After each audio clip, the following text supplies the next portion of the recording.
Hey, what's up everyone? This video is to show why I don't think the Galaxy S7 can replace the Galaxy Note 7 for me.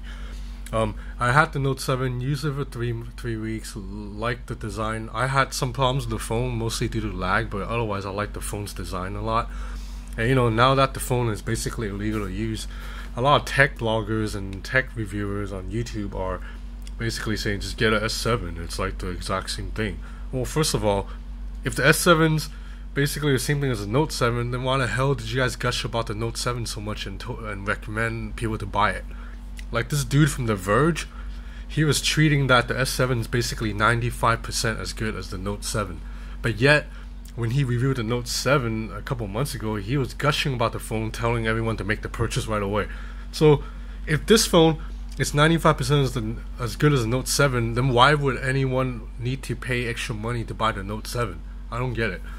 So anyway, this is the biggest reason why this phone, it's getting on my nerves the way that the Note 7 didn't.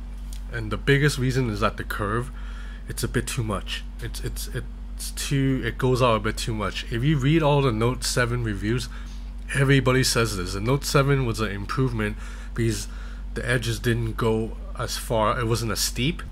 Actually, no, it was more steep. It just didn't go out as wide, so that it made for easier use. Because when you're using the S7, this is how you hold the phone. This is how I hold the phone one-handed, and I think it's the safest way to hold it. You put it into the corner of your palm and you grip it tight.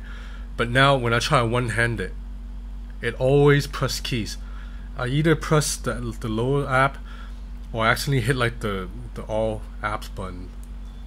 This didn't happen on the Note 7 because the edges didn't go out as much, so I could use it one-handed fine. So basically on the S7, it's really hard to use one-handed. If you look on YouTube videos, when the reviewers use the phone, they have to hold it in like this ridiculous, like they have to basically, you can't put the phone on your palm anymore. You have to let it out like this and kind of like reach over, like, and just kind of let it rest.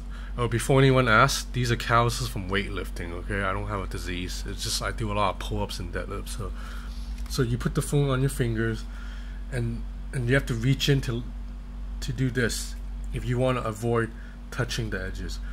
And watch the video, like Marcus Brownlee or whatever. They hold the phone like this, and this is a ridiculous way to hold the phone one-handed. If you live in a busy city like New York or Hong Kong or like Tokyo, and you do this on the street, someone's gonna bump into your phones and go flying. So this is the safest way to grip it, but you can't because you're always accidentally touching stuff. This doesn't happen with anything else. I have another Edge phone right here. This is the Vivo X Play 5. It also has an Edge display. But see, it doesn't happen as much. And see, I don't, this is the button, the hardware button. See, I don't accidentally press the hardware button, nor do I accidentally press the phone that much. This is an LG V20. I hold on to it. This is how I always hold my phone one-handed. Just press in the corner and grip it tight. See, I can reach apps here without hitting anything. But with the S7, if I try to type one-handed, it's gonna be a problem. Let's just type like hello, this is a test. See? Like when I reach over to the L, this part of the palm already touched it. So I either have to use two hands or I have to hold it like that ridiculous way, like the reviewers do it, like, you know, like that. And, you know, I'm 5'10". My hands aren't, I mean, they're not huge, but they're not tiny. So yeah, so this problem alone makes this phone really hard to use. And then there's stuff like the always on display not showing third-party notifications, which is fucking stupid. Like, I don't get it. Why? What's the point of having a third-party? What's the point of having an always on display and you can't see notifications from Facebook or Twitter or Gmail? You know, so these are little things that make the S7 a lot inferior to the Note 7, and I just think people should know these things instead of reading like reviews saying, oh, you should just get the S7 now, it's just as good as the Note 7. Not true. Bullshit.